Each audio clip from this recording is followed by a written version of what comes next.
Hi guys, what's up? Toboloco here. Welcome back to our Gambia 2014 FIFA World Cup run. Now, Gambia have done extremely well to get here. We are pretty much one of the smallest teams here, but we got Morocco to try and contend with over 2 legs of the playoffs. So this is what this video is going to be about, just the 2 games and hopefully the draw if we're lucky enough to go through.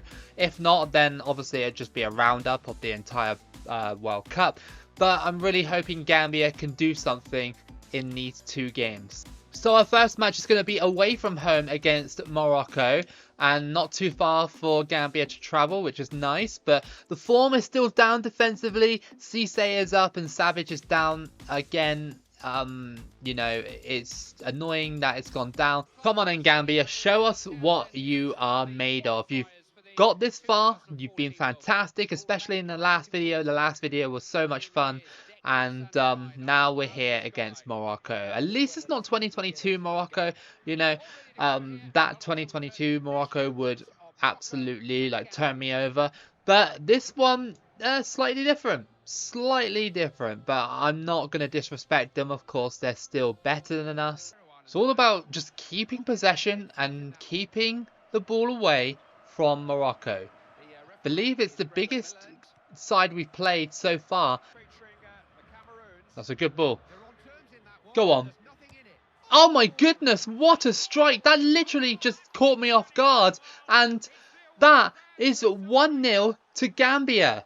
And yes, shine those shoes, because honestly, that was the most thunderous strike I've seen in a while. Good through ball. He went on through, controlled it really nicely, and he fired it in at the near post. I was aiming for the right, like the far post, if you know what I mean. So, yeah, I mean, incredible strike, and that's 1-0. 30 minutes played, and Gambia still hold on to this lead. A lead they really do deserve, but it's only been 1 shot in the entire game. Morocco have a corner in the just before half time, and it's crossed in, and they try and go for it from distance outside the box, but it wasn't happening. And if I could control that better, I could have through balled it to the guy on the right, and that would be half time with the score at 1-0 to Gambia. Again, the away goal is crucial in this tie. Can't let Morocco do that against us in the second leg. Good play by Gambia. Still have it, and just over the bar there. That hasn't been many shots, but that was a close one as well by Gambia. And well, we've only got about 15 more minutes to play. That's a good ball over the top, and the goalkeeper came out, and that is 1-1. Belhanda has scored and equalised for Morocco to make it 1-1. That's so unfortunate because, well, you know, the over the top ball completely split us apart. Look at that. That was a hell of a ball. And my goalkeeper was already coming out to try and meet it. And there was nothing really I could have done, really, because the goalkeeper was already in motion. Uh-oh, Morocco. They're pressing. And that is a brilliant tackle. Brilliant to stop that, because they probably would have scored if they got that anywhere near net. We're trying to push here.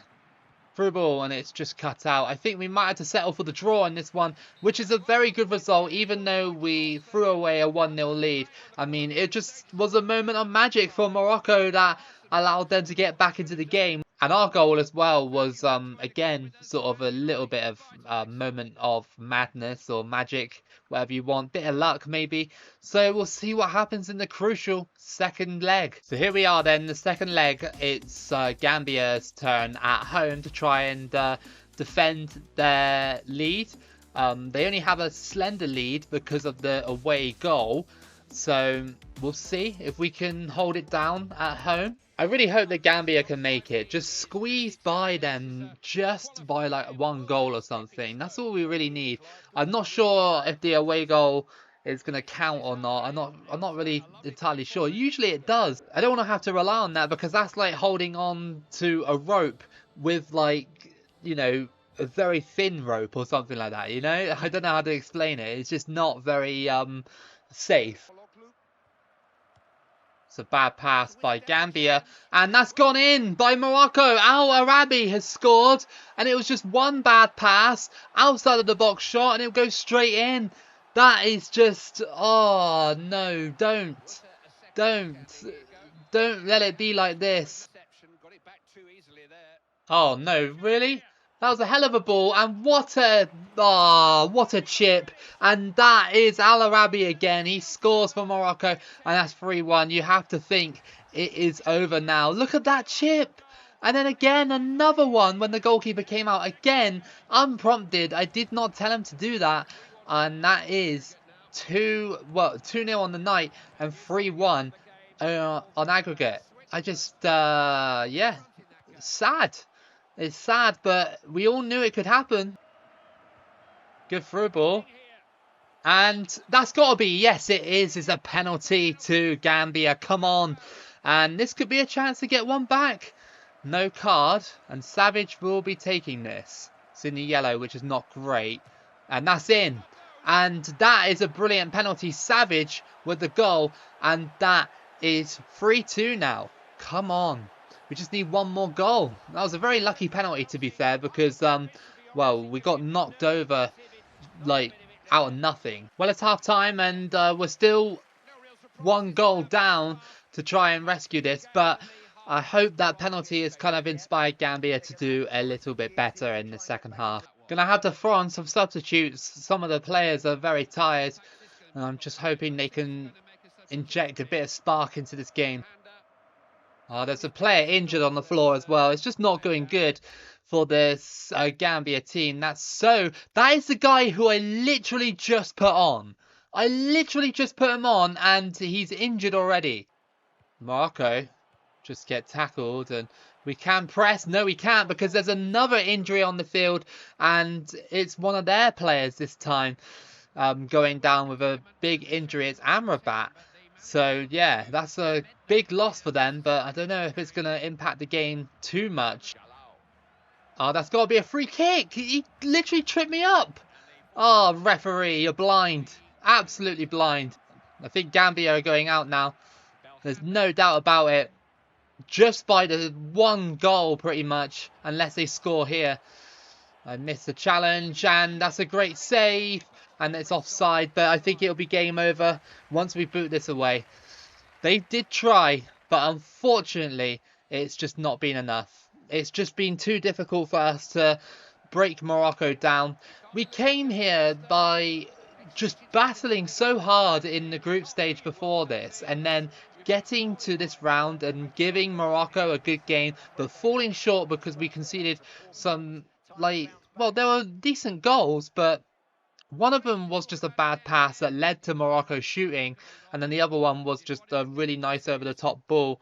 Alright then, so Spain won the entire tournament in the end against Italy, which is pretty cool. We'll check out everything just before we wrap this video up and see how it all went down. There's your awards right there if you're interested. So we'll start off in Africa first, because obviously that's where we left off. So, of course, we know our game already, but South Africa beat Nigeria 2-1 to qualify for the World Cup. Congo beat Gabon to qualify for the World Cup. You've got a really good game between Ivory Coast and Ethiopia.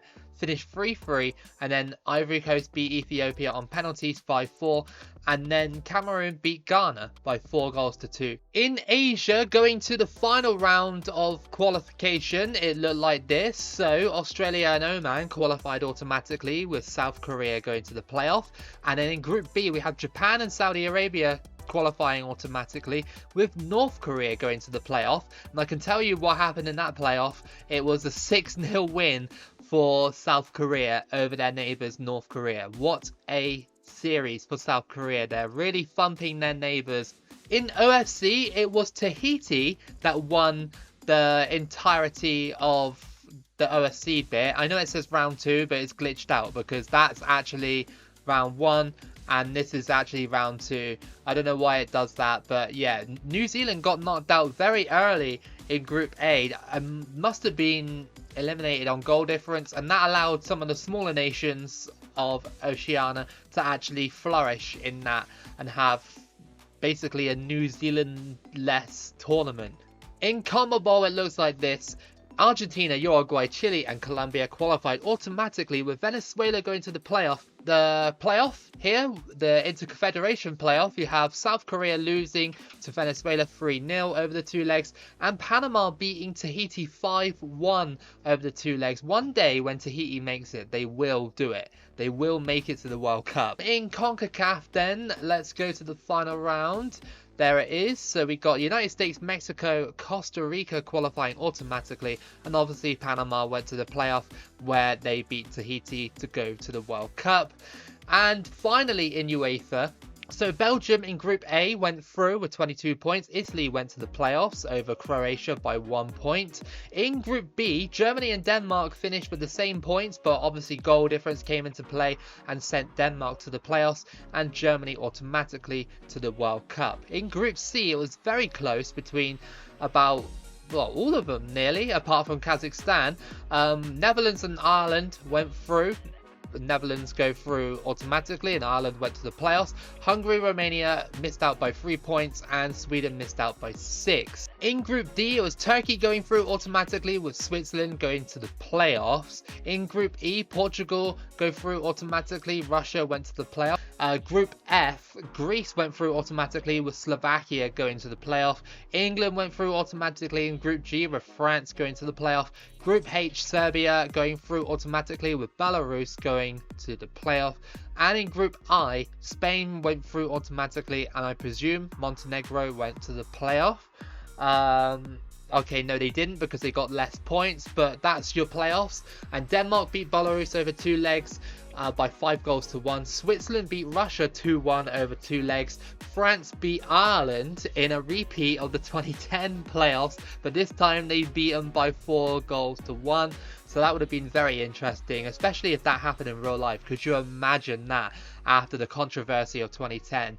And Italy beat Slovakia 4-1 over the 2 legs as well. There's some quite interesting finishes in some of the groups, like in Group A it was quite close. Even Congo and Panama gave Italy and Brazil a run for their money. And in Group H as well, Greece dominated, and then it was just basically with like Cameroon, Belgium and Australia to play for everything. But the rest of it looks pretty standard, to be fair. And as we go into the tournament tree as well, the final tournament tree, any shocks here? I'm seeing all the big teams basically flex on the slightly smaller teams. Other than that, it's very basic for a World Cup game, unfortunately, for the people that like to see underdog runs, like myself.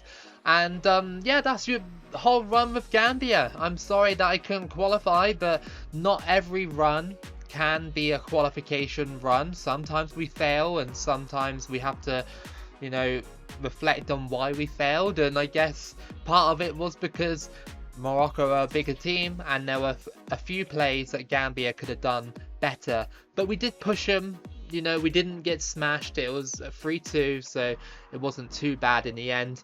So yeah, that's another series done with another country. Tune in next time to find out who is next for 2014 and the other games as well. And I really hope that you guys enjoyed this one. If you did, then please give it a like and subscribe. Keep it loco as always, and I'll see you again for the next video.